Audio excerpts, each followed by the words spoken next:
Okay, so this is a basic mixing desk, and I'm going to show you the functions of something like this. I get lots of people who come up to me at gigs and see a mixing desk, and they're not musicians, and they say, well, how do you know what they all do?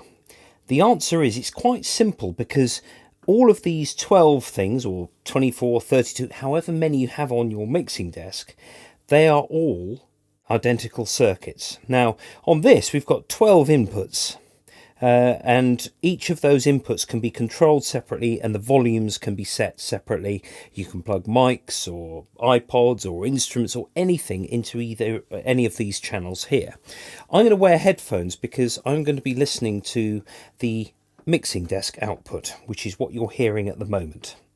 So this mic that I'm speaking to you at the moment on comes in on channel 12. I've plugged it in to the desk via the mic input, and I can do all sorts of things like changing the volume of it. So here we go.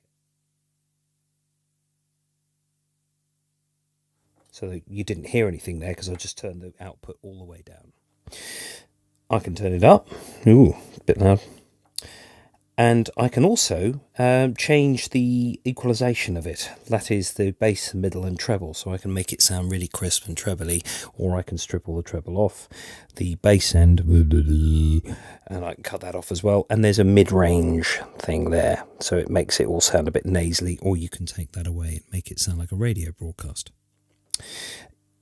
Other mixing desks have slightly finer control over the EQ, but essentially that's it. You get a top, a bottom and a middle kind of thing. We have a series of other controls here. Now, the first thing I'm going to show you is how we set the channel up. Now, for this, I'm going to grab another microphone here with a mic connector, and I'm going to plug it into the next channel along, which is channel 11.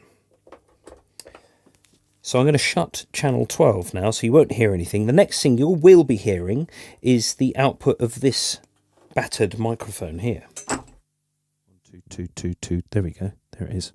So this is a vocal mic that you use on stage. So channel 12, which is my condenser microphone here, was picking me up. Now it's this. 1, 2, 2, 2, 2, 2, 2. Now, the first thing you need to do, as you can hear, it's a little bit quieter at the moment. And the reason for that is that the top control on most mixing desks, which is called gain or trim or something like that, the top control allows you to set the input level of your mic or line instrument.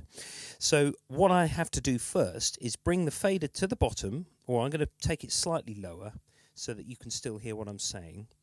And I'm going to twist the gain control here. 1, 2, 2, 2, 2, 2, 1, 2, 8, 8, 1, 2, 2, 2, 2, 2, 2. Now you can see that the red light has come on the bottom of the channel here. Most of mixing desks will have these lights. If they're unlabeled as they are here, it points to a problem. You can hear that it's distorted.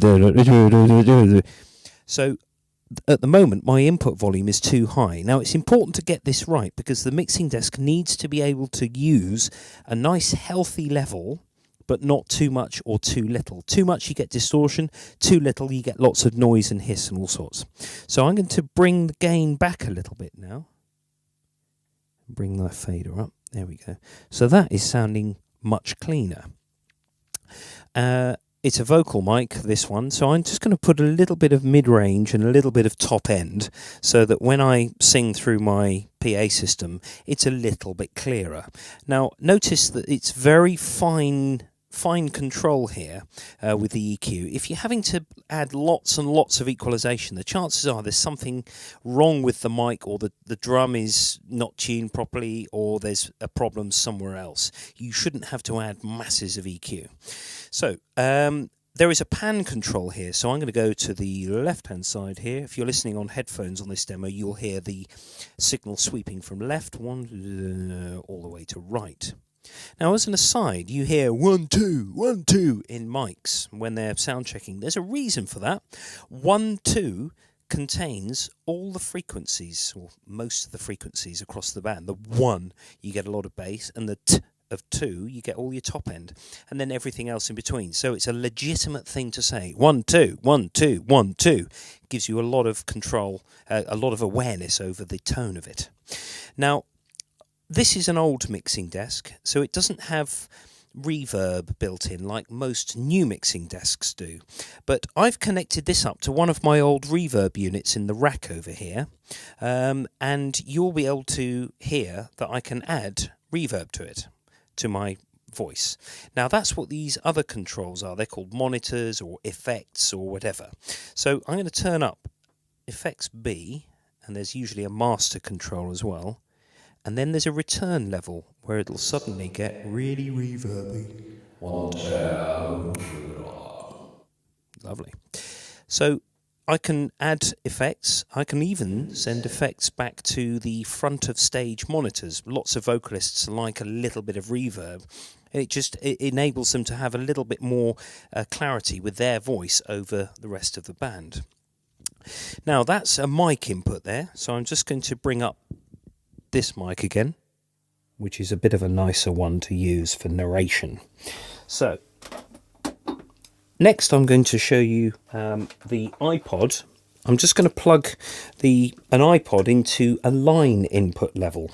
Now usually your output of your iPod, if you're using a headphone jack, will have two jacks on the other end, one for left and one for right. So if I plug this iPod into, let's plug it into 7 and 8, channels 7 and 8. Grab my iPod, and I've got something here that I partly own the copyright to, so that's not going to be an issue. And now I'm going to make sure that my equalization to start with is set centrally, and I'm going to set the gain controls so that they are, yeah. Now, very occasionally the red lights light up. The output of an iPod is actually quite low. It's much lower than a CD player or a professional music player. So you have to set the gains usually quite high on this.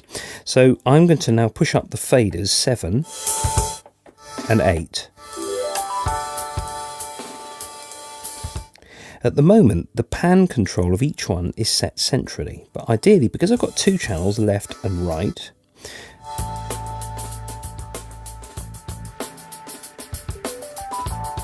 I'm going to pan the left channel to left and the right channel to right, so you get your stereo image. Now I'm going to put it back into mono. And there we go.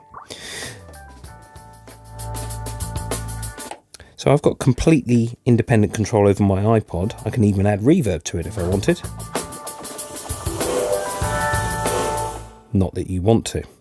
So the other thing that you can do on many of these mixing desks, these smaller desks, is that you can plug the iPod into a dedicated tape input, showing its age rather. Tape input means just a CD player or a mini disc player. Oof, that's a blast from the past. Or an iPod again. So I've just got one of these leads that has two of the phonos here, and I'm just going to plug those in